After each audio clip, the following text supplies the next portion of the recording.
Battle Through the Heavens. By Heavenly Silkworm Potato. Kabanata 1531. Han Chenmo. Tinatanggap ko. Isang kislap ang sumilay sa mga mata ng pinuno ng Hall of Souls matapos bigkasan ni Xiaoyan ang mga salitang iyon.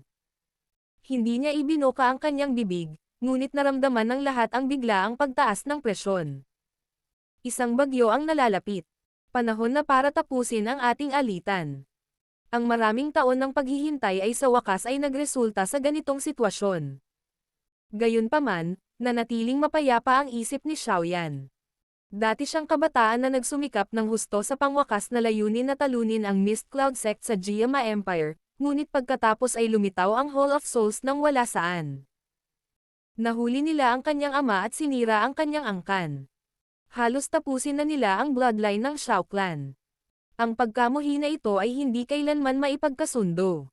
Mula noon, naunawaan ng medyo malambing na kabataan sa kanyang puso na ang kanyang hinaharap na landas ay mapupuno ng kahirapan, ngunit pinili niyang magpatuloy sa pagsulong ng walang pag-aalinlangan dahil may ilang bagay na hindi maaaring iwanang bawiin kahit na ang mga ito ay napakahirap. Mula sa isang tiyak na pananaw, ang Hall of Souls ay may malaking bahagi sa pagpayag kay Xiaoyan na maabot ang yugtong ito ngayon. Binigyan nila si Xiaoyan ng malakas na motibasyon. Hihihi. Napakatapang. Ang Old Hanmo sa tabi ng pinuno ng Hall of Souls ay sumulyap kay Xiaoyan na may madilim at malamig na ekspresyon habang kakaiba itong tumatawa. Sinulyapan siya ni Xiaoyan nang walang pakialam. Mabilis niyang nilinggan ang pinuno ng Hall of Souls at nagtanong. Maaari ko bang malaman kung paano natin itutuloy ang hamon na ito? Magkakaroon ng 3 round kung saan ang mananalo ay ang party na mananalo sa dalawa sa mga laban. Bawat isa sa atin ay magpapadala ng 3 tao para sumali sa isang buong lakas na laban. Paliwanag ng pinuno ng Hall of Souls sa mahinang boses. Siyempre, kung gusto mong lumaban ang lahat mula sa Hall of Souls at Sky Mansion Alliance, hindi tatutol ang hepe na ito. Ang Hall of Souls ko ay nakatayo sa Central Plain sa loob ng maraming taon. Kung talagang iniisip mo na sa pamamagitan mo ay makakalaban mo kami sa pamamagitan ng random na pagtitipon ng ilang paksayon para bumuo ng isang alyansa, ikaw ay talagang masyadong walang muwang. Ang iyong mga salita ay may kaunting bigat dahil mayroon kang suporta ng angkan ng Han. Ngumiti si Xiaoyan at umiling. Agad niyang sinabi, kung sasabak tayo sa isang malawakang labanan, kahit na ang aking Sky Mansion Alliance ay tuluyang mapuksa, ang iyong Han Clan ay tiyak na makakaranas ng malubhang pinsala. Mukhang ang Han Clan ay hindi handang magdusa ng ganoong pagkatalo. Ang mapagpasyang imbitasyon sa labanan na ito ay malinaw na nagpahiwatig na ang Hall of Souls ay hindi nilayon na makisali sa isang malawakang digmaan. Kaya naman, inayos nila ang laban na ito sa pagitan ng mga eksperto sa pinakamataas na antas. Bagamat hindi masyadong malaki ang laban nila, kinakatawan nila ang kani-kanilang kampo. Kung sila ay matatalo, sila ay magiging mas mahina kaysa sa kabilang partido sa hinaharap anuman ang kanilang magagawa. Pinapayagan kang pumili ng unang 2 individual. Ipinaalam sa kanya ng pinuno ng Hall of Souls sa mahinang boses. Ang manalo ng 2 sa 3 round, ha? Ang pagpayag sa iba na makuha ang gusto nila ay isang magandang birtod. Bahagyang ngumiti si Xiaoyan habang ibinuka niya ang kanyang bibig para sumagot. Ang Han Clan na ito ay ayaw hayaan ang Hall of Souls na magdusa ng pagkalugi na umaabot sa 80 o 70% ng lakas nito.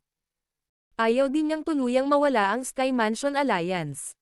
Ang alyansa ang tanging maaasahan niya upang labanan ang angkan ng Han. Nagkamit lamang ito ng ganoong tagumpay pagkatapos na pamahalaan ng may matinding kahirapan.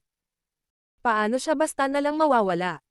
Kahit na ang mga salita ng pinuno ng Hall of Souls ay maaaring hindi kasiya siya, totoo nga ang mga ito. Ang kasalukuyang Sky Mansion Alliance ay nagawang labanan ang Hall of Souls, ngunit ang alyansa ay tiyak na magdaranas ng hindi malulunasan na pagkalugi kung talagang gusto nitong ganap na sirain ang Hall of Souls. Mukhang hindi mo rin kayang tiisin ang mga pagkalugi mula sa isang buong lakas na laban. Ang pinuno ng Hall of Souls ay nagtaas ng isang kilay at nagsalita ng may malalim na kahulugan matapos marinig ang tugon ni Xiaoyan. Ipakita mo sa akin ang mga taong lalaban. Ngumiti si Xiaoyan at humiling. Hihihi. Ito ang pinakamalaking provocation na natanggap ng aking Han clan sa mga taong ito. Madilim na tumawa si Old Man Han Mo. Agad siyang humakbang pasulong. Munting kapwa mula sa Shao clan, isama mo ako bilang isa sa tatlo. Matapos humakbang pasulong ang Old Han Mo, matutuklasan ng isang individual na may matalas na pandaman na ang malaking bundok na ito ay bahagyang nanginginig. Isang parang dragon na sonic wave ang tumakas mula sa ilalim ng paa ni Old Han Mo. Nabasag nito ang malaking bato sa loob ng katawan ng bundok sa isang ligaw na paraan. Pagkatapos nito, umungal ito at sumugod kay Xiaoyan. Bang! Sa sandaling ang nakatagong puwersa na kahawig ng isang malaking dragon ay kumawala mula sa lupa, isang figure ng tao ang humakbang sa harap ni Xiaoyan. Isang paa ang nagkataon na lumapag sa lupa kung saan matatagpuan ang nakatagong puwersa. Agad na lumubog ang matigas na lupa ng kalahating talampakan. Ang nakatagong puwersang iyon ay nabasag ng figurang iyon. Ang angkan ng Han ay hindi pa rin nababahala tulad ng dati. Walang ekspresyon si Xiao Chen habang sinulyapan niya ang matandang Han Mo at dahan-daang nagkomento. Blood Axe Xiao Chen. Madilim at malamig ang mukha ng Old Han Mo. Ang magkabila niyang mata ay parang makamandag na ahas. Nakatitig siya kay Xiao Chen habang binibigkas niya ang bawat salita ng pos. Kayong mga langgam ay hindi karapat-dapat na banggitin ang pangalan ng pinuno ng angkan. Lumitaw si Xiao Chen na parang isang mabangis na lobo na dahan-dahang nagising. Unti-unting lumabas sa kanyang katawan ang mahinang hangarin sa pagpatay. Sumimangot ang pinuno ng Hall of Souls at Old Han Mo. Hindi sila nang ahas na maliitin si Xiao Chen kahit kaunti sa loob ng kanyang puso, lalo na't ang hepe ay nahulog sa isang dahado habang nakikipaglaban kay Xiao Chen sa loob ng demonyong apoy na kaharian. Medyo naging miserable ang pinuno noon. Ngayong muli silang nagkita, natural na nakaramdam siya ng matinding takot sa kanyang puso. Hahaha. Talagang karapat-dapat kang maging Blood Axe Xiao Chen. Ganyan ka pa rin katatag kahit na hindi nagpakita sa loob ng maraming taon. Bagamat kilala si Xiao Zuan, sa huli ay hindi niya maiiwasan ang kamatayan. Ang iyong Xiao clan ay nakatadhana na maging isang maikling namumulaklak na bulaklak lamang. Isang matandang figure na may hawak na tungkod, na nakatayo sa tabi ng pinuno ng Hall of Souls at Old Han Mo, ay dahan-daang lumitaw sa harap ng lahat sa paraang parang multo ng walang babala habang ang dalawa ay nakasimangot. Nakatuon ang mga mata ni Xiaoyan sa sandaling lumitaw ang matanda. Seryoso ang ekspresyon niya habang pinag-aaralan ang figure. Ang hitsura ng taong ito ay hindi man lang naging sanhi ng pag-iba-iba ng espasyo, na para bang siya ay nakatayo sa lugar na iyon mula pa sa simula. Nakakatakot talaga ang lakas ng taong ito. Si Xiaoyan at ang iba pa sa tabi niya ay nagpalitan ng tingin sa isa't isa. Nakita nila ang pagkagulat sa mukha ng isa't isa. Han Chen Mo. Napatingin ang mga mata ni Xiao Chen sa matandang may hawak na tungkod. Napakapayat ng matandang ito na tila gawa lamang sa mga buto. May ngiti sa kanyang namumula na mukha na naging dahilan ng pagkabalisa ng isa. Ang mga mata na iyon ay hindi kasing labo ng isang ordinaryong matandang lalaki. Sa halip, naglalaman sila ng kakaibang ningning. Sa ilalim ng pares ng mga mata na iyon, tila kahit ang kanyang kaluluwa ay naglalabas ng matinding sakit. Ang mga puso ng grupo ni Xiaoyan ay nanginginig matapos marinig na binibigkas ni Xiao Chen ang pangalang ito ng may paghinto. Talagang ipinadala ng angkan ng Han ang matandang ito. Han Chen Mo. Buhay pa siya. Ipinadala pa nga siya ng angkan ng Han. Mukhang determinado silang saktan ng husto ang Sky Mansion Alliance. Ang mga matatandang may mahusay na karanasan ay hindi kakaunti sa paligid ng bundok. Maaaring hindi pa narinig ng ilan sa mga medyo nakababatang eksperto ang pangalang Han Chen Mo, ngunit ang mga matatandang individual na ito ay malinaw na alam kung gaano nakakatakot ang matandang ito. Basura na minsang humingi ng awa bago ang mga kamay ng pinuno ng angkan ay talagang nang-ahas na magpakita ng sarili. Huminga ng malalim si Xiao Chen. Pinigilan niya ang lumalakas na hangarin na pumatay sa loob ng kanyang puso at umungol ng walang ekspresyon ang mukha. Bahagyang nanginig ang nangungunot na mukha ni Han Chen Mo. Ang kanyang mga mata, na naglalaman ng kakaibang kinang, ay dahan-daang dumampi kina Xiao Chen at Xiaoyan. Ang kanyang namamaos na boses ay parang mga buto na nagkikiskisan sa isa't isa. Gaano man siya kalakas, hindi niya maiiwasan ang kamatayan. Ang nagwagi ay hari. Sa kasalukuyan, ang Han clan ay nakatayo pa rin sa tuktok ng kontinenteng ito, ngunit paano ang Shao clan? Ang Shao clan, na dating kilala sa buong kontinente na ito, ay nabubuhay lamang bilang isang maliit na grupo. Sila ay nasa kanilang huling paa sa ilalim ng mga mata ng aming Han clan.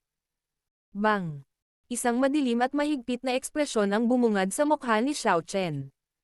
Ang kanyang katawan ay kumikislap at lumitaw sa harap ni Han Chenmo. Ang isang kamay niya ay lumipad sa walang laman na hangin at isang malaking palakol na kulay dugo ang lumitaw. Mabilis itong sinamahan ng malakas na hangin na tila isang kulog habang humahampas ito sa kalangitan at marahas na umindayog patungo kay Han Chenmo. Xiao Chen, kahit na pinalad kang nakaligtas hanggang ngayon, ang kasalukuyang ikaw ay hindi na ang Blood Axe Xiao Chen noon. Nagpakita ng masamang ekspresyon ang labis na pagkakunot ng mukha ni Han Chenmo nang maramdaman niya ang mabilis na pag-atake ni Xiao Chen. Ang malabuton niyang kamay ay nakakuyom sa isang kamao. Pagkatapos nito, itinapon ito patungo sa malaking palakol na kulay dugo. Klang! Ang hangin na nabuo mula sa nakakatakot na banggaan na ito ay naging dahilan upang mabilis na umatras ang mag-asawang Hall of Souls elite na si Dao Sheng na may pagbabago sa ekspresyon. Tanging ang pinuno ng Hall of Souls at Old Man Han Mo ang nakayanan ang kanilang paninindigan. Bam bam! Walang awang tumama ang palakol sa kamao ni Han Chenmo. Isang sobrang nakakatakot na puwersa ng pagganti ang naging dahilan ng pag-urong ni Xiao Chen ng mahigit 10 hakbang. Ang kanyang mga ekspresyon ay naging medyo madilim habang tinatitigan niya si Han Chenmo. Siya ay nakulong sa demonyong ilusyon ng apoy sa loob ng libu-libong taon. Ang kanyang mga resulta sa pagsasanay ay natural na mas mababa kaysa sa ordinaryong pagsasanay ni Han Chenmo, na nagiging sanhi ng kanyang pakiramdam na hindi nasisiyahan. Noon, ang Han Chenmo na ito ay magagawa lamang na tumalikod at tumakas ng may takot na ekspresyon pagkatapos siyang makita. Xiao Chen, ang matandang ito ay nagsabi na ang lahat ay nagbago na. Ang kasalukuyang ikaw ay walang katugma para sa akin. Sinulyapan ni Han Chenmo ang maraming malabong bakas ng dugo sa kanyang kamao, ngunit hindi niya ito pinansin at nagsalita sa mahinang boses. Agad siyang napatingin kay Xiaoyan at dinilaan ang kanyang dila. Mayroon kang amoy ng Xiao Zuan sa iyong katawan.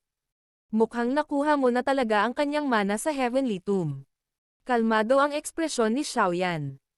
Ang lakas ng matandang ito na hindi mamamatay ay malamang na nasa isang anim na bituin na si Dao Sheng. Siya ay mas malakas kaysa sa lahat ng naruroon. Ang Hall of Souls ay talagang dumating na handa. Xiaoyan, ang Hall of Soul ay nakapili na ng mga katunggali nito. Kayo na. Ang pinuno ng Hall of Souls ay walang pakialam na sumulyap kay Xiaoyan. Siya ay gumawa ng isang hakbang pasulong, na nagpapahiwatig na ang ikatlong tao ay siya.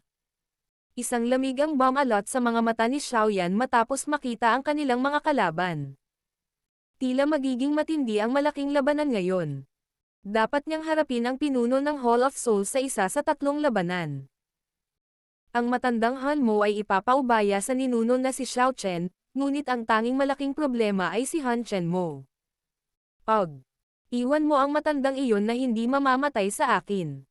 Isang maliit na figure ang tahimik na lumitaw sa tabi ni Xiaoyan habang ang kaisipang ito ay kumikislap sa puso ni Xiaoyan. Ang mukhang kabataang iyon ay likas sa ninuno ng Peel Tower. Ang ninuno na si Xiaoyan ay nakilala sa demonyong apoy na kaharian noon. Battle Through the Heavens. Kabanata 1532. Paghaharap.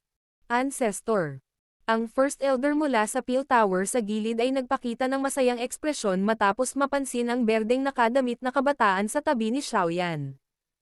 Magalang niyang sigaw. Pagbati sa Ancestor. Si Xiaoyan ay hindi nang ahas na bawasan ang nakakagulat na lumang buhay na ito. Agad niyang pinagsalikop ang kanyang mga kamay at magalang na nagbigay ng pagbati. Bakit ang bait-bait mo? Ikanaway ng Ancestor ng Peel Tower ang kanyang kamay. Ang kanyang maaliwalas na mga mata ay naglalaman ng ilang pagtataka habang nilalampasan nila si Xiaoyan. Tumawa siya. Hindi inaasahan. Ang purifying demonic lotus flame na kahit na hindi ko masupol ay nahulog na talaga sa iyong mga kamay. Ang napakaswerteng pagkakataon ay talagang pinagmumulan ng inggit. Ang isang banal na bagay tulad ng purifying demonic lotus flame ay isang bagay na kahit na ang ancestor ng Peel Tower ay pinagnanasaan sa kabila ng kanyang lakas. Gayunpaman, walang sino man ang matagumpay na nasupil ito pagkatapos ng lahat ng mga taon na ito. Ngumisi lang si Xiaoyan nang marinig niya ang tawa ng ancestor ng Peel Tower. Nasupil niya ang purifying demonic lotus flame sa pamamagitan ng swerte. Kung ang natitirang imahe ng purifying demonic lotus saint ay hindi nag-activate ng formation at nagpakamatay gamit ang demonyong apoy, hindi niya masusupol at mapadalisay ang apoy ng demonyo na hindi kayang labanan ng ancestor na ito ng Peel Tower kahit na siya ay maraming beses na mas mapalad. Ang Peel Tower ay miyembro din ng Sky Mansion Alliance at kayong lahat ay magsasama-sama ng kaluwalhatian o pagkawasak. Bilang tagapag-alaga ng Peel Tower, hindi ko mailalayo ang aking sarili sa bagay na ito. Tumingin kay Xiaoyan ang ancestor ng medyo malambing na mukha ng Peel Tower. May hindi kilalang pakiramdam sa kanyang mga mata. Siya ay nabuhay ng napakaraming taon at naging lubhang matalas. Natural na naiintindihan niya ang dahilan kung bakit itinatag ni Xiaoyan ang Sky Mansion. Nanatiling medyo kalmado si Xiaoyan sa mukha ng tingin na ibinigay sa kanya ng ninuno ng Peel Tower. Hindi niya intensyon na mag-skema laban sa Peel Tower. Ang usapin ng alyansa ay kapaki-pakinabang sa kanya at nakinabang din ang Peel Tower. Ang Peel Tower ay matagal nang nakikipaglaban sa Hall of Souls at dumaraming bilang ng mga alchemist, na pinagbantaan ng Hall of Souls, ang tumalon sa isang bagong panig. Ang isang matalas na mata ay madaling mapansin ang gayong pag-unlad. Malamang na naiintindihan din ng sobrang matalinong ninuno ng Peel Tower ang nangyayari. Sa makatuwid, hindi nag-alala si Xiaoyan na ang ninuno ay makatagpo ng problema sa kanya. Ipaubaya mo sa akin ang matandang iyon na hindi mamamatay, si Han Chenmo. Hindi ako nang ahas na sabihin na kaya ko siyang talunin, ngunit ang pagtabla ay hindi ang mas masamang resulta. Tumawa ang ancestor ng Peel Tower habang mahinang nagsasalita. Elder, maraming salamat. Nakahinga ng maluwag si Xiaoyan. Sa mga salitang ito bilang isang garantiya, isang kadahilanan ng kawalan ng katiyakan ang mawawala sa mapagpasyang labanang ito. Ang ancestor ng Peel Tower. Sa hindi inaasahang pagkakataon ay nakita natin itong maalamat na nilalang sa pagkakataong ito. Ito ay usap-usapan na ang aktwal na anyo ng ancestor na ito ay isang Tier 9 Zuan Peel. Malamang na siya lamang ang nakapag-iisang medicinal peel ng tier na ito sa mundo. Kung siya ay napino, manahimik ka, naghahanap ka ba ng kamatayan? Ang lakas ng ancestor ng Peel Tower na ito ay umabot na sa napakalaking antas. Bagamat may ilan sa mundo na kayang talunin siya, malamang na mahirap talagang humanap ng taong patuloy na makapagpapadalisay sa kanya. Hihihi. Gayunpaman, ang sinumang talagang nakaranas ng pagpapalang iyon ay malamang. Ang hitsura ng ancestor mula sa Peel Tower ay walang alinlangan na nagdulot ng malaking kaguluhan sa mga nakapaligid na bundok. Ang ilan sa mga eksperto mula sa mas lumang henerasyon ay nagsiwalat ng mga nagulat na mukha. Ang kanilang mga mata ay naglalaman ng ilang paggalang at takot habang nakatingin sila sa ancestor. Kasabay nito, may ilang kakaibang pag-iisip na umuusad sa kaibuturan ng kanilang mga puso. Matapos isantabi ang lakas ng ninuno mula sa Peel Tower, ang kanyang aktwal na katawan bilang isang Tier 9 Zuan Peel ay sapat na upang maging sanhi ng pagkabaliw ng isang piling Daosheng na may pulang mata. Matandang multo, mukhang balak mong labanan ang aking angkan ng Han. Bahagyang nanginig ang nangungunot na mukha ni Han Mo-chen sa sandaling lumitaw ang ninuno mula sa Peel Tower. Ang kanyang boses ay paos habang sinasabi niya. Noong nakaraan, ang aming angkan ng Han ay hindi umaatake sa Peel Tower dahil sa iyo. Ang iyong aksyon na ito ay hindi matalino. Hahaha. Ikaw ay walang kamatayang lumang bagay. Hindi mo ba naisip na ang pagsasalita ng mga mababaw na salita sa harap ko ay medyo nakakatawa? Ang ancestor ng Peel Tower ay napangiti ng mahina nang marinig ang banta na ito. Natawa siya. Kung naranasan ng Hall of Souls ang tamang pagkakataon, matagal na itong umatake. Sa palagay mo ba hindi ko kayo naiintindihan? Sige, hindi na kailangang magsabi ng mga hindi kinakailangang salita. Ilang taon na ang nakalipas mula nang makipaglaban ako sa iyo. Nagtataka ako kung gaano kalaki ang iyong lakas kumpara noon. Ipapaalam ko sa iyo. Ang kakaibang ningning sa mga mata ni Han Chenmo ay naging mas maliwanag. Ang distansya ng kanyang boses ay unti-unti na ring hindi nakikilala dahil medyo nag-ilusyon ang kanyang katawan. Mag-ingat kayong lahat. Ang ninuno mula sa Peel Tower ay bahagyang ngumiti nang makita ang mga aksyon ni Han Chenmo. Lumingon siya at nagpaalam sa grupo ni Xiaoyan. Pagkatapos nito, tahimik na nawala ang kanyang katawan. Sa susunod na muling pagpapakita ay nasa ere na siya. Marahan niyang iwinagayway ang kanyang kamay at umalangaw-ngaw ang paligid. Kaagad, isang magulong espasyo ang ginawa niya. Han Chenmo, ang labas ng lugar ay napakaliit. Pumasok tayo at lumaban.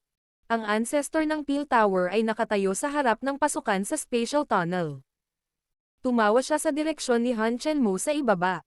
Pagkatapos nito, tumalikod siya at pumasok sa spatial tunnel na iyon.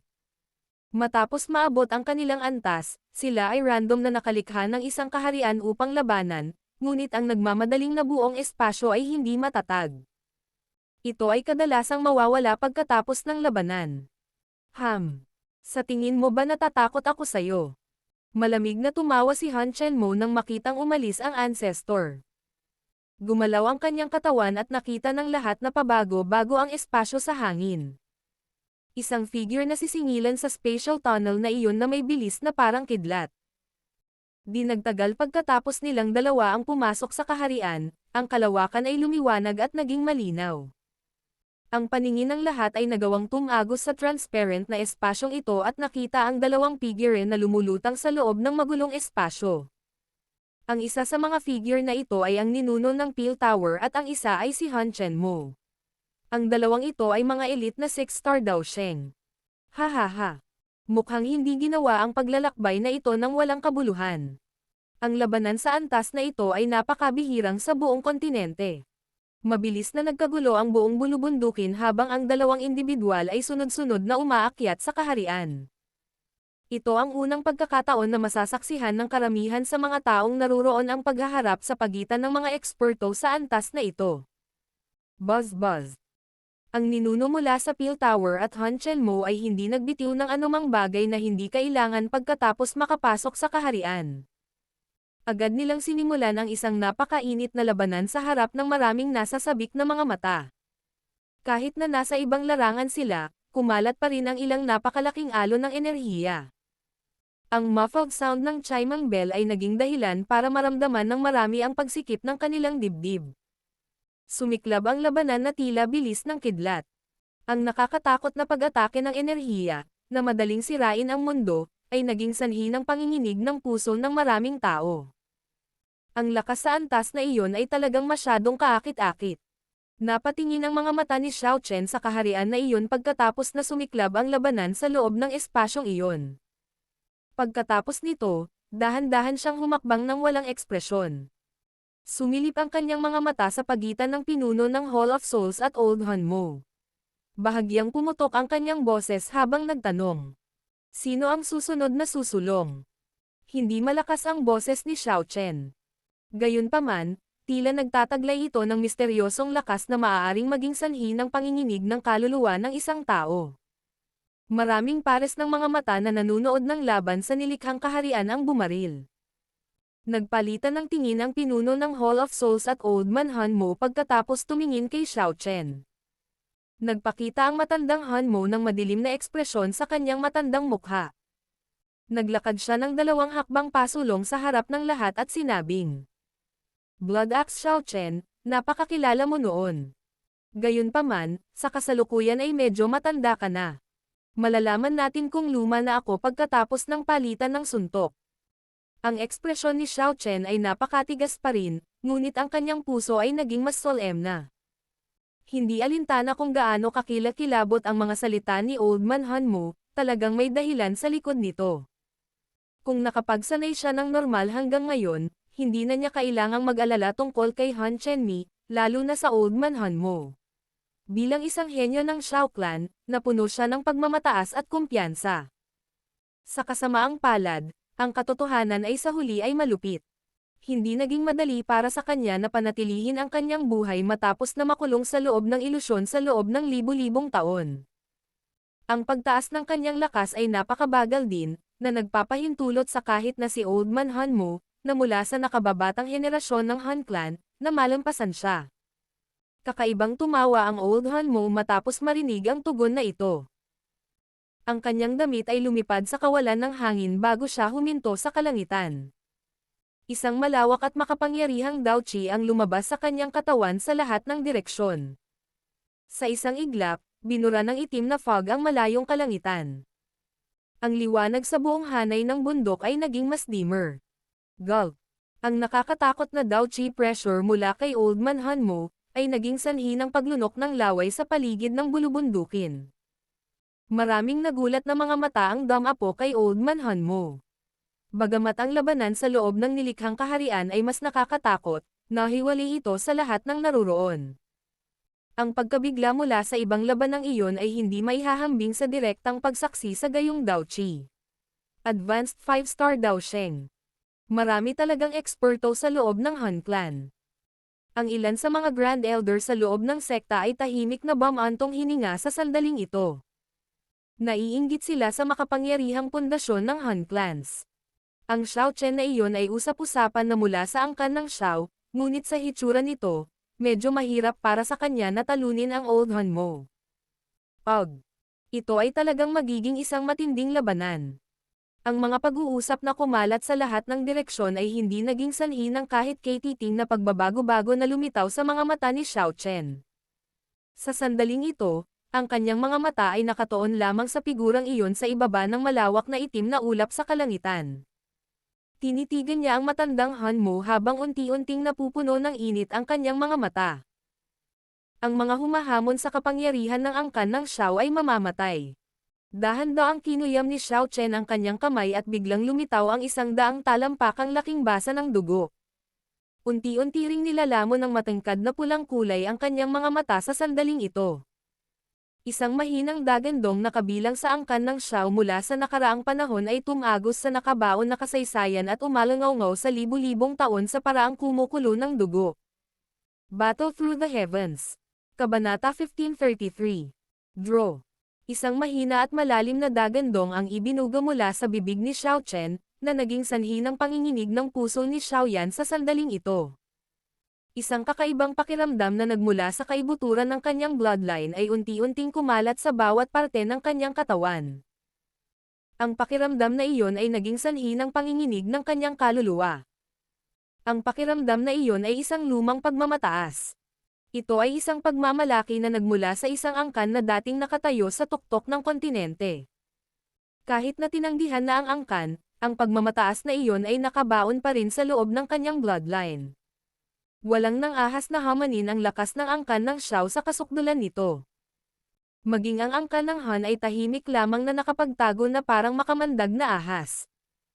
Hinintay nilang hangina ang kanilang kalaban bago maglunsad ng isang nakamamatay na pag-atake. Ang kasalukuyang Xiao Clan ay walang kwalipikasyon para bigkasan ang mga salitang ito. Ibinaba ni matandang Hanmo ang kanyang ulo. Ang kanyang mga mata ay parang makamandag na ahas habang nakatitig kay Xiao Chen, na may hawak na malaking palakol na kulay dugo. Tinuya siya ng Old Hanmo. Kahit na tumanggi ang Xiao Clan, wala kang kwalipikasyon para magbigay ng ganoong evaluation. Ang mga mata ni Xiao Chen ay nakakatakot na malamig. Ang kanyang paa ay bumagsak sa lupa, at sa isang iglap, lumitaw siya sa itaas ng ulo ni Old Man Hanmo. Ang kanyang napakalaking palakol na kulay dugo ay parang isang banal na palakol na maaaring hatiin ang mundo habang walang awa itong humahampas patungo kay Old Man Hanmo. Hindi mo ba malalaman kung kwalipikado ba ang matandang ito pagkatapos mo siyang personal na subukan? Malamig na tumawa ang Old Hanmo nang dumating ang napakalakas na pag-atake ni Xiao Chen. Pinagpag niya ang kanyang manggas at mahigit 100 puting buto ang bumaril.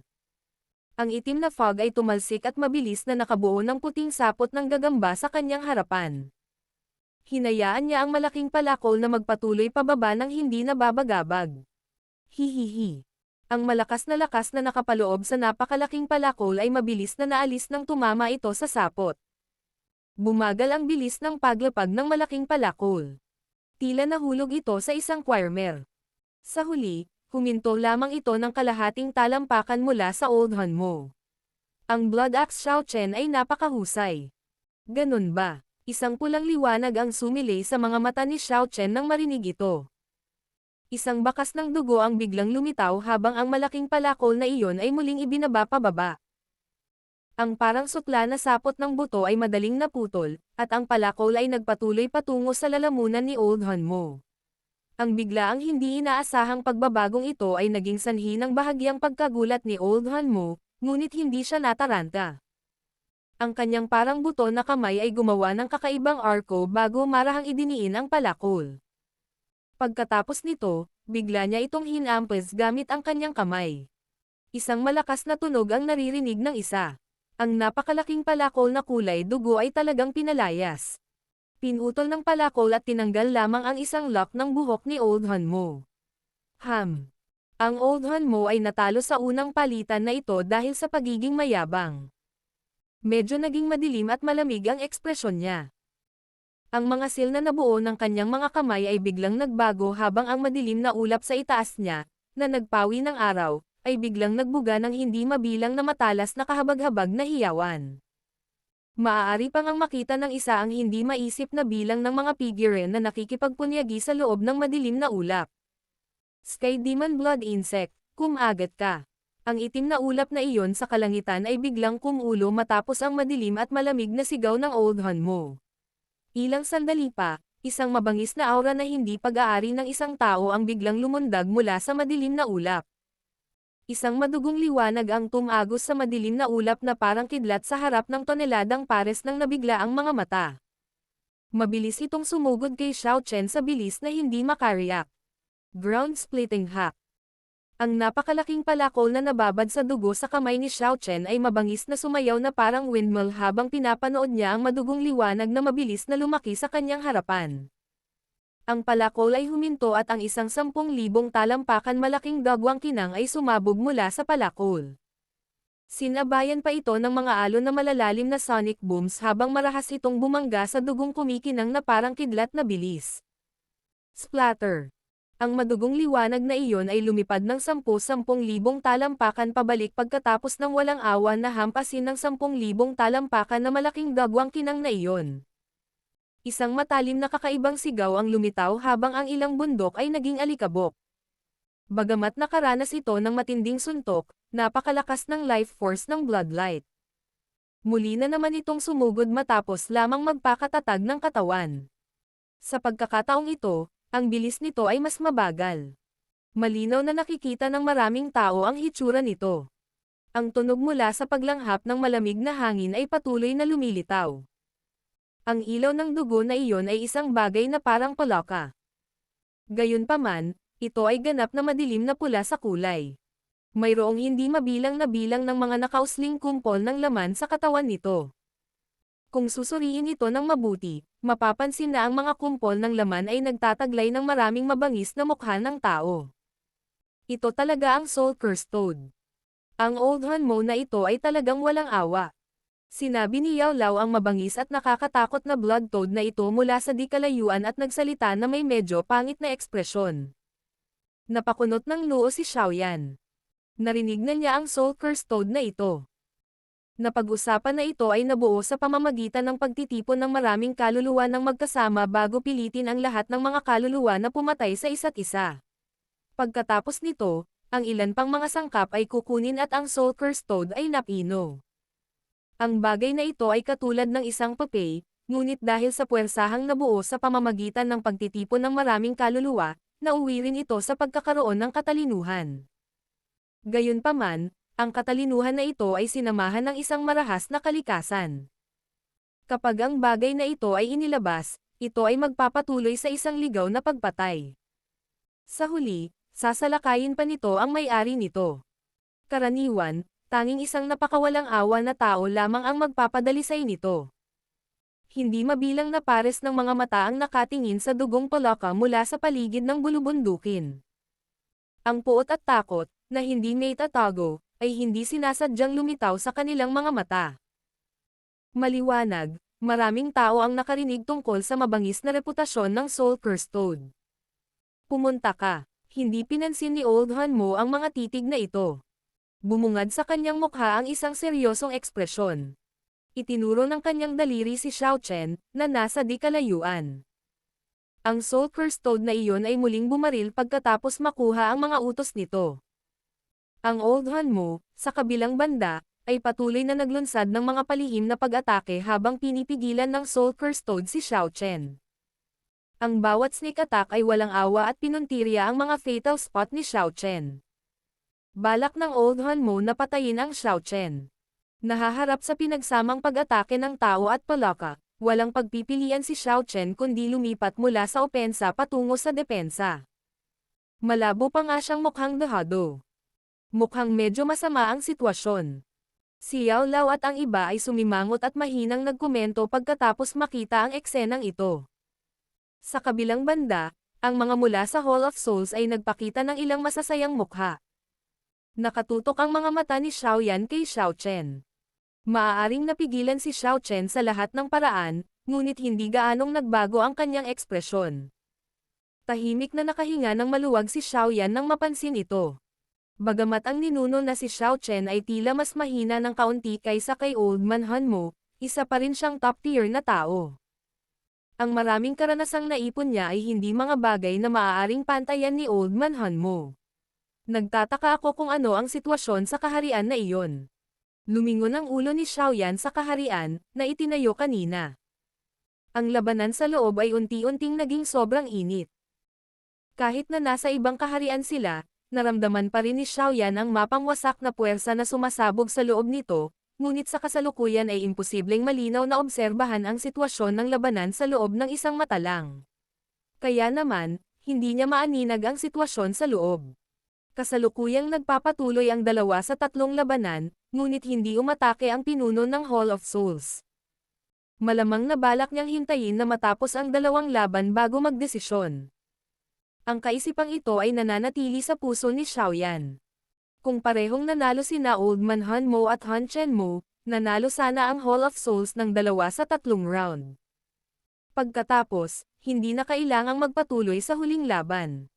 Ang labanan sa langit ay naging mas matindi habang iniisip ni Xiao Yan ang kanyang sarili. Ang matatalim na palitan ay naging dahilan ng pagkasilaw ng mga mata. Ilan lamang sa matatalas na mga individual ang halos hindi nakasunod sa kumikislap na figure ng tao. Bang! Habang sina Xiao Chen at Old Man Hanmo ay nakikibahagi sa isang mabangis at matinding labanan, isang nakakagulat na parang kulog na pagsabog ang biglang tumunog. Agad na naakit ang mga mata ng lahat sa pagsabog na ito. Nakikita ng isa ang spatial tunnel na kanina ay biglang sumabog habang lumilipad ang 2 figure palabas dito. Pareho silang umatras ng 100 hakbang bago nila dahan-daang pinatatag ang kanilang mga katawan. Lumabas na sila. Maraming mga tandang ang umalangaw sa paligid ng bulubundukin matapos makita ang 2 figure na bumaril mula sa spatial tunnel. Hihihi. Matandang multo, mayroon ka talagang kasanayan. Pinatatag ni Han Chenmo ang kanyang katawan sa kalangitan. Hindi siya mukhang miserable. Maging ang kanyang mga damit ay tila hindi nahawakan, ngunit ang isang dalubhasa na tulad ni Xiao Yan ay nakapagsabi na ang Daoqi sa loob ng katawan ng matandang ito ay naubos sa medyo kaawa-awang lawak. Mula sa pagod na ito, posibleng mahinuha kung gaano katindi ang labanan sa loob ng larangang iyon.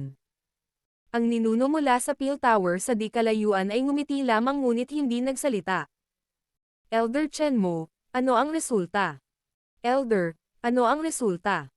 Parehong bamuka ang bibig ng pinuno ng Hall of Souls at Xiao Yan sa ibaba. Ang resulta ng away sa pagitan ng 2 individual na ito ay kritikal sa sandaling ito. Si Han Chenmo at ang ancestor mula sa Peel Tower ay nag-alinlangan sandali nang marinig ang mga tanong na ito. Nagpalitan sila ng tingin bago sabay na sinabing, "Isipin mo itong isang draw. Medyo magkatulad ang lakas ng 2. Posibleng matukoy ang mananalo kung lalaban sila sa isang todong labanan hanggang sa kamatayan, ngunit imposible para sa kanilang 2 na labanan ito sa ganoong yugto." Nagulat ang pinuno ng Hall of Souls at Xiao Yan nang marinig ang mga salitang ito. Maayos pa rin ang reaksyon ni Xiao Yan, ngunit nakasimangot ang pinuno ng Hall of Souls. Maliwanag, medyo hindi siya nasisiyahan sa resultang ito. Hindi ka dapat madismaya. Sa pamamagitan ng matandang demonyong ito na namagitan, medyo maganda ang mapunta sa isang draw. Dumapa si Han Chenmo sa tabi ng pinuno ng Hall of Souls at ipinaalam sa kanya sa mahinang boses. Natahimik siya saglit habang medyo dumilim ang ekspresyon niya. Sa wakas, inangat niya ang kanyang ulo upang tingnan ang binata sa di kalayuan. Bumulong siya. Ito ay hindi inaasahan. Talagang naabot niya ang ganoong antas. Marahil ay interesado ang pinuno ng angkan. Hindi narinig ng pinuno ng Hall of Souls ang pag-ungol na boses ni Han Chenmo. Mapait siyang tumawa bago itinaas ang kanyang ulo para tingnan ang maapoy na labanan sa pagitan ng matandang Han Mo at Xiao Chen. Marahan siyang bumantong hininga. Hanggat ang Old Han Mo ay mananalo, ang sitwasyon ay higit pa o mas mababa ang pagpapasya. Inangat ni Han Chenmo ang kanyang ulo pagkatapos marinig ang mga salitang ito. Tinignan niya ang battleground at biglang sumimangot. Umiling siya at sumagot sa malalim na boses. Medyo mahirap. Battle Through the Heavens. Kabanata 1534. Pangwakas na pag-ikot. Ano? Nagbago ang ekspresyon ng pinuno ng Hall of Souls nang marinig ang mga salitang ito. Ang Old Han Mo ay nagtataglay ng lakas ng isang advanced 5-star Dao Sheng. Sa kabilang banda, si Xiao Chen ay isa lamang intermediate 5-star Dao Sheng. Dahil sa ganoong agwat, hindi dapat maging mahirap para sa Old Han Mo na manalo. Kung talagang napakadaling makitungo kay Xiao Chen, hindi sana siya magkakaroon ng ganoong reputasyon noon. Sagot ni Han Chenmo sa mahinang boses. Kahit na ang kanyang reputasyon ay kilala sa panahong iyon, kulang pa rin ito kung ikukumpara sa isang tulad ni Xiao Chen. Kung si Xiao Chen ay hindi nakulong sa isang ilusyon sa loob ng napakaraming taon, malamang na kahit siya ay hindi makakatugma ni Xiao Chen. Kumunat ang noo ng pinuno ng Hall of Souls. Inangat niya ang kanyang ulo at pinag-aralan ang matinding labanan. Sa sandaling ito, mukhang dehado pa rin si Xiao Chen. Sa isang sulyap ay tila natarante siya habang kinakaharap ang pinagsamang pag-atake ni Old Man Han Mo at ng Soul Cursed Toad. Sana maging maayos ang lahat. Klang. Ang malaking katawan ng Soul Cursed Toad ay parang isang cannonball habang walang awa nitong hinampas ang malaking palakol. Ang nakakatakot na pag-atake na iyon ay pinilit si Xiao Chen na paatras ng ilang hakbang. Matapos mapatatag ang kanyang katawan, isang madilim at malamig na hangin ang dumaloy patungo sa isang nakamamatay na lugar sa kanyang likod na may mabagsik at nakakalito na paggalaw. Inikat ni Xiao Chen ang kanyang katawan at ibinaba ang palakol sa likod niya. Pinalipad nito ang malasong ahas na kadena na iyon. Bagamat napigilan ni Xiao Chen ang mapanganib na pag-ataking ito, ang kanyang palakol sa dugo ay tumalbog. Parang namamanhid ang buong braso niya. Xiao Chen, gaano ka man may karanasan, nahihigitin kita sa lakas. Ang pag-iisip na talunin ako ay isang pantasya ng isang tanga. Lumitaw ang figure ni Old Man Han Mo sa ulo ng Soul Cursed Toad. Tumingin siya kay Xiao Chen at malamig na tumawa. Sa harap ng lahat ng mga bayani sa mundo, ikaw, isang kilalang makapangyarihang tao noon pa man, ay pinilit sa isang miserableng kalagayan. Mas mabuting umatras na lang at iwasan ang kahihiyan. Ang figure ni Xiao Chen ay kumislap at lumitaw sa hangin. Sinulyapan niya ang matandang Han Mo. Walang kahit isang pagbabago-bago ang lumitaw sa kanyang lumang mukha, ngunit ang malawak at makapangyarihang Dao Qi na nag-iiba-iba sa kanyang katawan ay biglang nanghina. Mas humigpit ang hawak ng magkabilang kamay niya sa hawakan ng palakol habang itinataas ito sa kanyang ulo. Isang hampas ng palakol at tatapusin kita. Mayabang. Medyo malamig na mukha ang ipinakita ng Old Han Mo nang marinig niya ang pagmamataas na ito. Naging maingat ang kanyang puso. Ang makapangyarihang Dao Qi sa loob ng kanyang katawan ay mabilis na umikot na parang tubig baha. Nagbuo ito ng hindi mabilang na Dao Qi na umiikot sa ibabaw ng kanyang katawan. Itinaas ni Xiao Chen ang kanyang dugong palakol sa itaas ng kanyang ulo. Ang Dao Qi sa paligid ng kanyang buong katawan ay unti-unting nawasak. Kung hindi pa posible na makita ang kanyang figure sa mata ng isang tao, ang lahat ay magsisimulang isipin na ang kanyang hininga ay biglang nawala sa mundong ito. Rumble. Patong-patong na ulap ang biglang lumitaw nang mawala ang kanyang aura. Sumayaw ang kidlat sa loob ng madilim na ulap na parang mga ahas na pilak. Isang malakas na dagandong ang umalangaw-ngaw sa kalangitan. Biglang sumabog ang aura ni Xiao Chen nang biglang may kumulog. Ang kanyang aura ay parang isang aktwal na haligi ng hangin habang ito ay bumaril patungo sa mga ulap. Ang pinakanakakagulat na aspeto ay na si Xiao Chen ay tumaas sa advanced na antas ng 5-star Daosheng class. Paano ito posible? Malaki ang pagbabago sa mukha ng matandang Han Mo nang maramdaman niyang biglang naabutan siya ng aura ni Xiao Chen. Malinaw niyang nakita ang aktwal na lakas ni Xiao Chen sa intermediate level ng 5th star ng Daosheng class. Paano ito? Pagputol ng universo, pinuputol ang universo. Hindi binigyan ni Xiao Chen si Old Mo ng anumang oras para mag-react. Sa sandaling tumaas ang kanyang aura, ang palakol ng dugo sa kanyang kamay ay biglang gumawa ng kakaibang arco sa kalangitan. Maya-maya pa, lumitaw sa langit ang isang makapal na linyang may dugo. Tila nahati sa dalawa ang hangin na naputol ang madugong linya.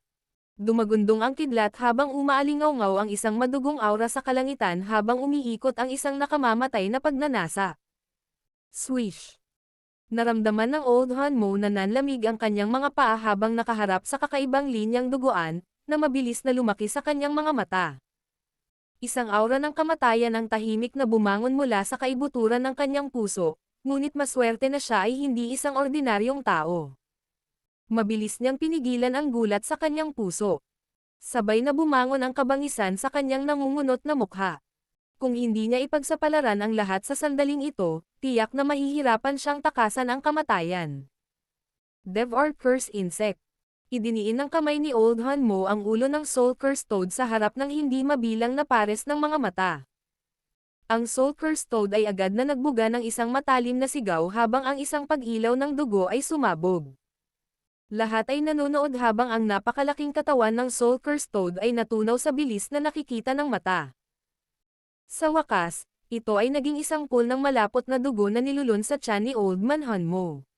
Gulp! Matapos lumunin ng Old Han Mo ang Soul Curse Toad, nagsimulang dumura ang kanyang katawan ng mga kumpol ng dugo. Sa isang sulyap, medyo nakakatakot siya at ang makapangyarihang Daoqi na nananatili sa kanyang katawan ay mukhang nakakatakot. Sa sandaling ito, ang kanyang Daoqi ay naging lubhang marahas. Wail! Isang nanginginig na daing ang lumabas sa bibig ni Old Han Mo. Ang enerhiya ng mundo ay mabilis na natipon sa hindi pangkaraniwang malaking bibig ni Old Han Mo. Sa loob ng maikling iglap, lumitaw ang isang malapot na bola ng dugo. Bang! Ang malapot na bola ng dugo ay sumugod sa harap ng maraming pares ng mga mata sa sandaling ito ay lumitaw. Sa wakas, bumangga ito sa linya ng dugo na dumudulad sa kalangitan. Bang! Isang malakas na liwanag ng dugo ang kumalat sa banggaan, na bumabalot sa buong bulubundukin sa madilim na pulang kulay. Ang ilang marahas na emosyon ay tahimik na lumitaw sa mga puso ng ilan sa mga mahihinang individual. Naging sanhi ito ng pamumula ng kanilang mga mata, ngunit maswerte na ang mga dumating ay mga individual na may kaunting lakas. Pinoprotektahan sila ng kanilang lakas mula sa pagbibigay ng kontrol sa marahas na emosyon. Ang mga mata ng grupo ni Xiaoyan sa Fallen Mountain ay nagpatuloy sa pag-scan ng kulay dugo na bola na libu-libong talampakan ang lapad. Kahit na may malaking distansya sa pagitan nila at ng bola. Nararamdaman pa rin nila ang nakakatakot na enerhiya na nasa loob ng bola ng dugo. Kung kumalat ang enerhiyang ito, hindi bababa sa kalahati ng Fallen Mountain ay magiging patag na lupain. Nasaan ang Ancestor Xiao Chen? Magsisimula na sana si Xiaoyan sa paghahanap dahil sa pag-iisip na ito ay sumilay sa kanyang puso nang biglang lumipad ang dalawang figure mula sa malaking kulay dugo na light ball. Ang dalawang figure na ito ay mabigat na bumaril sa dalawang magkaibang bundok. Isang nakakatakot na puwersa ang yumanig sa dalawang bundok na ito hanggang sa gumuho. Ang eksenang ito ay naging sanhi ng pagkagulat ng lahat.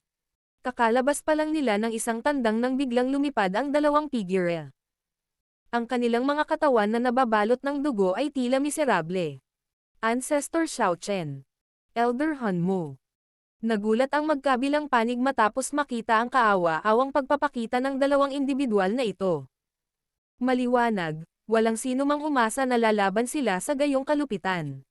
Pinunasan ni Xiao Chen ang bakas ng dugo sa kanyang mukha. Pinandilatan niya ang Old Hanmo sa malayo at ang kanyang mga mata ay naging seryoso. Ang lakas niya ay nasa intermediate level lang ng 5-star Dao Sheng class.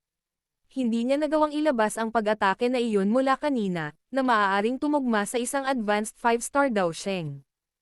Gayunpaman, ang ikinalulungkot ay ang Old Hanmo ay isa ring walang awa na individual. Talagang nilamon niya ang sumpa na insekto sa huling sandali at nakaiwas sa isang sakuna. Siyempre, ang paglunok ng sumpa na insekto ay maaaring lubos na nagpapataas ng kanyang lakas ngunit ang sekwela na kanyang mararanasan ay magiging seryoso rin. Sa loob ng susunod na ilang dekada, ang matandang ito ay mahihirapang pataasin ang kanyang lakas dahil sa kanyang Dao Qi na nilamon ng sumpang insekto. Kinokontrol ni Xiao Chen ang kanyang medyo mahinang katawan at dahan-daang lumapag sa tabi ni Xiaoyan. Sa sandaling ito, siya at si Old Man Hanmo ay wala ng lakas para magpatuloy sa pakikipaglaban. Habang ang pinsala ni Xiao Chen ay resulta ng pagkahapo, si Old Man Hanmo ay talagang medyo miserable. Ancestor Xiao Chen, okay ka lang ba? Nagmamadaling tanong ni Xiaoyan matapos makitang lumapag si Xiao Chen. Kasabay nito, mabilis niyang iniabot kay Xiao Chen ang isang medicinal pill na nagradiated ng medicinal fragrance. Ayos lang ako. Gayunpaman, natatakot ako na ang laban na ito ay isa ring draw. Kailangan naming umasa sa iyo para sa huling round. Tinanggap ni Xiao Chen ang medicinal pill at nilamon ito. Sa wakas, humagulgol siya sa medyo nanghihinayang boses. Isa pang draw. Si Yao Lao at ang iba pang nasa gilid ay hindi sinasadya at mapait na tumawa. 2 sa 3 masasamang laban ay nauwi sa isang tabla. Ito ay medyo nakakatawa, ngunit nangangahulugan ito na ang pinakamahalagang laban ay nahulog kay Xiaoyan. Ipaubaya mo sa akin ang huling laban. Draw. Han Clan's Elder, masyado kang mayabang sa pagkakataong ito. Mahigpit na kumunat ang noo ng pinuno ng Hall of Souls. Maliwanag, medyo hindi siya nasisiyahan sa resulta na nakuha ni Old Man Hanmo. Bakit hindi mo subukan sa susunod? Naging malamig ang mukha ni Old Hanmo.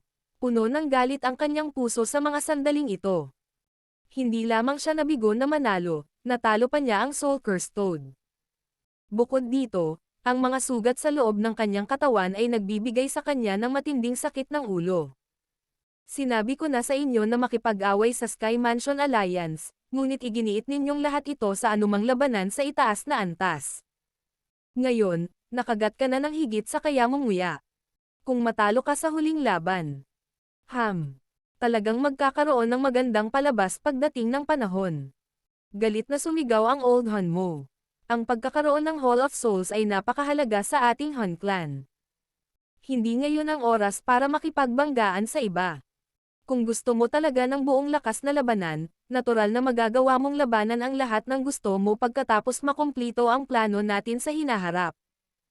Sumagot ang pinuno ng Hall of Souls sa mahinang boses. Huwag na kayong magsalita ng kalokohan. Mie Sheng, ihanda mo ang sarili mo. Ang huling laban ay sa pagitan mo at ni Xiaoyan.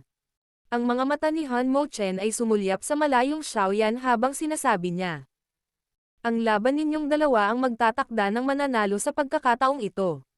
Bahagyang tumango ang pinuno ng Hall of Souls. Ang batang iyon ay napakatuso at may hawak ng Purifying Demonic Lotus Flame. Mas mabuting huwag kang matatalo ng hindi inaasahan. Malamig na niluwa ang Old Hanmo. Ang Purifying Demonic Lotus Flame. Ang pinuno ng Hall of Souls ay hindi sinasadyang nakipagpalitan ng tingin kay Han Chenmo sa gilid. Isang kakaibang ngiti ang sumilay sa kanyang mga mata. Agad na ibinaba ng puno ang manggas at dahan-dahang humakbang.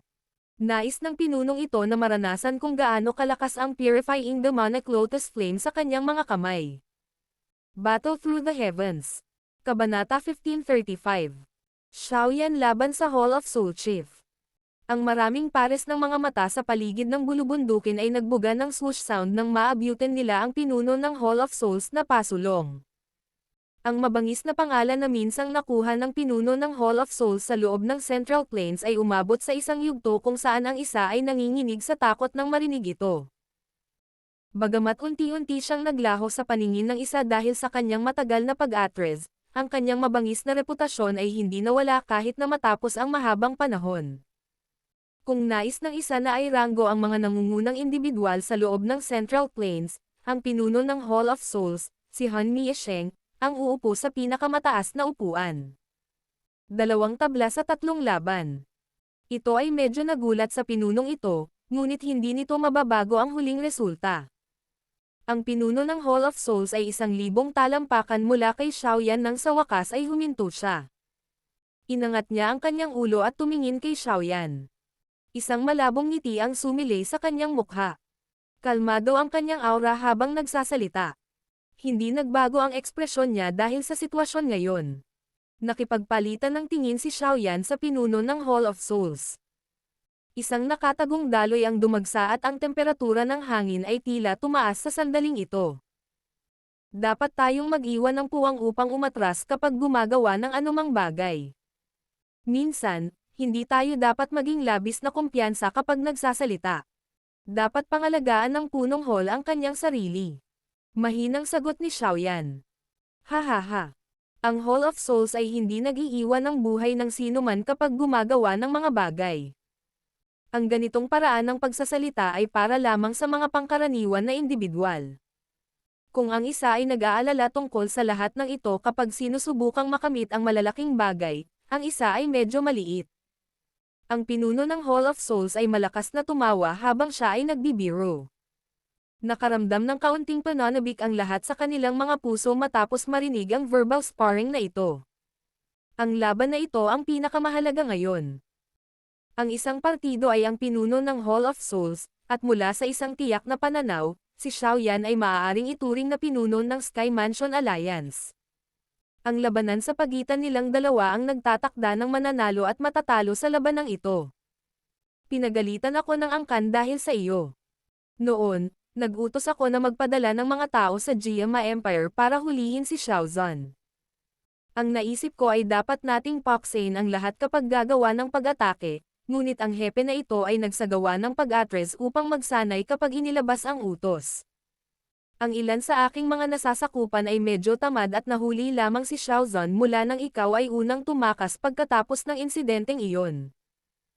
Dahil minamaliit ka nilang lahat sa loob ng maikling dekada o higit pa, naabot mo ang antas na ito ng paisa-isa. Medyo komplikado ang mga mata ng pinuno ng Hall of Souls habang nakatitig kay Xiaoyan. Ang banta na ito sa angkan ng Han ay isang tao na matagal na nilang maalis, ngunit dahil sa maraming hindi inaasahang dahilan, pinahintulutan nilang lumaki ang bantang ito sa isang nakakatakot na bilis. Ngayon, ang banta na ito ay umabot na sa antas kung saan kaya niyang lumaban sa pantay na lupa kasama ang Hall of Souls. Kung isasantabi ng isa ang katayuan ng taong ito bilang isang kaaway, ang pinuno ng Hall of Souls ay nakadama ng paghanga sa taong ito sa kanyang puso. Kailangan niyang aminin na kung siya iyon, mahihirapan siyang malampasan ang mabigat na paglalakbay na ito at marating ang rurok ng kontinenteng ito. Ang pinunong ito ay may isang hindi may kakaila na responsibilidad sa pagpapahintulot sa iyo na lumago hanggang sa antas na ito. Kaya, sa pagkakataong ito, umaasa akong tanggalin ang responsibilidad na iyon. Ngumiti ang pinuno ng Hall of Souls. Ang kanyang mga mata ay gumagala kay Xiaoyan, na may walang kibo na ekspresyon, habang dahan-dahan niyang sinabi. Inaasahan ko ring makatulong na tapusin ang awayan ng dugo ng mga miyembro ng Xiao Clan ngayon. Mahina ang boses ni Xiaoyan, ngunit naririnig ng lahat ang makapal na hangarin sa pagpatay na nasa loob ng kanyang mga salita. Hindi niya makakalimutan ang maraming nakakalat na pangyayari noon hanggang ngayon. Ang Xiao Clan ay nauwi sa paghihiwalay dahil sa Han Clan. Ang kanyang ama ay nahuli at ang mga miyembro ng angkan ay pinatay. Sa huli, napilitan silang umalis sa kanilang tahanan at tumakas sa mga lugar sa paligid ng Jiama Empire. Sa oras na iyon, wala siyang lakas para protektahan ang kanyang angkan. Ang tanging magagawa niya ay umalis sa bigat ng awayan ng dugo. Ang paglalakbay na iyon na ginawa ay nagpahusay sa kanyang kalooban. Kasabay nito, ang kanyang pagkamuhi sa Hall of Souls ay lumaki. Ang pinuno ng Hall of Souls ay bahagyang napangiti nang marinig ang sagot na ito. Isang itim na Daochi ang dahan-dahang lumabas sa kanyang katawan. Sabi niya, atake lang. Nais din ng pinunong ito na makita kung gaano kakalakas, na nakaranas ng maswerteng pagkikita sa loob ng malademonyong apoy, ay naging. Bang! Bago pa masabi ng pinuno ng Hall of Souls ang lahat ng gusto niyang sabihin, isang mababang sonic boom ang mabilis na dinampot ng kanyang tainga. Bukod dito, ang espasyo sa kanyang harapan ay nanginginig sa sandaling tumunog ang sonic boom, isang figure ang lumitaw sa kanyang harapan na parang multo. Ang magkabilang daliri niya ay nakakulot, at ang isang pink na panla ng apoy ay masayang sumayaw sa isang arko. Tumaas ang temperatura ng mundo sa sandaling lumitaw ang rosas na apoy. Ang pag-atake ay dumating ng napakabilis. Maging ang kalmadong pinuno ng Hall of Souls ay may nabigla na ekspresyon sa kanyang mga mata. Sa sumunod na sandali, ang itim na Daochi sa ibabaw ng kanyang katawan ay nag-ipon na parang conditional reflex. Mabilis itong naging isang itim na kalasag. Chi. Hindi huminto ang magkabilang daliri ni Xiaoyan. Diniinan nila ang kalasag, tinutunaw ito ng sumasayaw na kulay rosas na apoy sa isang iglap. Pagkatapos nito, ang kanyang mga daliri ay parang kidlat habang patungo sila sa mga mata ng punong bulwagan. Ang pinuno ng Hall of Souls ay nagpakawala ng malamig na buntong hininga nang harapin ang marahas na hampas ni Xiaoyan. Hindi gumagalaw ang katawan niya. Hindi siya kumilos para depensahan ang daliri ni Xiaoyan. Sa halip, inilapat niya ang kanyang palad sa dibdib ni Xiaoyan. Malinaw niyang intensyon na ipagpalit ang kanyang mga mata sa mga mata ng kabilang partido. Chi, ang pinuno ng Hall of Souls ay talagang nagplano ng mabuti. Natawa si Xiaoyan nang mapansin ang welga, ngunit hindi huminto ang kanyang kamay. Sa halip, ibinaba niya ito at saktong idiniin ang kanyang mga daliri sa palad ng pinuno ng Hall of Souls. Isang kulay rosas na apoy ang kumislap at ang siksik na itim na Daochi sa palad ng pinuno ay mabilis na natunaw. Napakunot ang noo ng pinuno ng Hall of Souls nang maramdaman niya kung gaano kalaki ang purifying demonic lotus flame. Bahagyang nanginig ang kanyang katawan at maraming after images ang lumabas. Muling lumitaw ang kanyang katawan sa hangin sa itaas. Medyo madilim at solemn na ang ekspresyon niya habang sinusulyapan ang palad niya. May markang kalahating pulgada ang haba doon. Walang dugong lumabas mula sa sugat dahil ang nakapalibot na mga daluyan ng dugo ay nasunog ng init na nagmumula sa purifying demonic lotus flame. Talagang karapat-dapat itong maging purifying demonic lotus flame. Ang pinuno ng Hall of Souls ay nasugatan nang magsimula ang laban. Hindi man ito seryoso, medyo pangit pa rin ang hitsura nito. Parang close quarters lang ang away ng dalawa. Bukod dito, ang parehong partido ay kasing bilis ng mga multo. Sa loob ng ilang segundo, nag-away na sila at naghiwalay. Maliban sa ilang matalas na mga individual, karamihan sa mga tao ay medyo nasilaw sa sagupaan. Ang kanilang mga puso ay hindi sinasadyang nakaramdam ng ilang pananabik habang nakakaramdam ng pagkagulat. Inangat ni Xiaoyan ang kanyang ulo. Sinulyapan niya ang pinuno ng Hall of Souls, ngunit wala siyang sinabi. Nagsimulang magbago ang kanyang mga seal ng kamay na tila bilis ng kidlat. Matapos mapalitan ang mga hand seal, isang 10,000 talampakan na malaki ang espiritual na ilusyon na figure ang bumalot sa ibabaw ng kanyang katawan. Yellow Spring Divine Anger. Hindi nang ahas si Xiaoyan na maliitin ang gayong kalaban. Agad niyang pinakawalan ang kanyang napakalakas na Soul Sonic Wave attack sa sandaling matapos ang kanyang unang strike. Mo. Ang napakalaking ilusyon na figure ay lumawak ang bibig nito, at isang nakakatakot na espiritual na alon ang humampas patungo sa pinuno ng Hall of Souls sa bilis na lumampas sa bilis ng liwanag. Xiaoyan, ang ibang tao ay maaaring matakot sa iyong Yellow Spring Divine Anger, ngunit ang hepe na ito ay hindi natatakot dito. Ang pinuno ng Hall of Souls ay umatras habang ang itim na Daochi ay lumabas sa kanyang katawan. Ang Daochi ay naging hindi mabilang na bilang ng mga espiritual na ilusyonaryong figure sa harap ng maraming nakatulala na pares ng mga mata. Ang mga illusory figure na ito ay lumikha ng kakaibang porma sayon habang nakabalot sila sa kanya. Puno ng dedikadong ekspresyon ang kanilang mga mukha habang nakaluhod. Kasabay nito, Ang kanilang mga bibig ay naglabas ng maraming espiritual na sonic wave. 10,000 worshipping souls. Hindi mabilang na mga espiritual na sonic wave ang nagtipon sa harap ng pinuno ng Hall of Souls bago sila nag-transform sa isang matalim na arrow na bumaril at marahas na bumangga sa espiritual na pag-atake ng Yellow Spearing Divine Anger. Woo! Ang dalawang espiritual na sonic wave ay nagbanggaan, at sa isang iglap, ang bulubundukin ay humugang. Maraming eksperto ang namutla dahil sa espiritual na pagbabagong ito. Isang subo ng sariwang dugo ang iniluwa, at sila ay umatras na may gulat na mga mukha.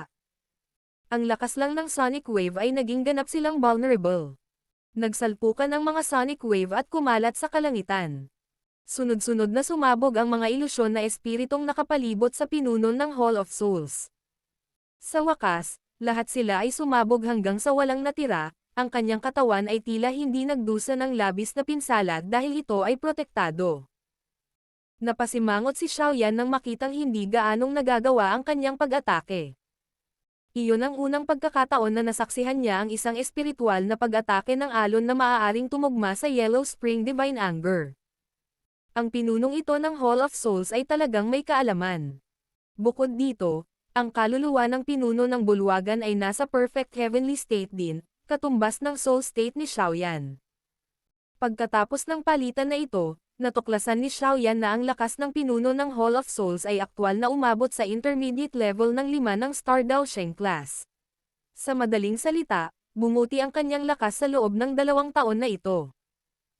Bagaman ang iyong espiritual na lakas ay makapangyarihan, natatakot ako na ito ay walang iba kundi kakaibang pag-iisip na nais mong gamitin ito upang talunin ang pinunong ito.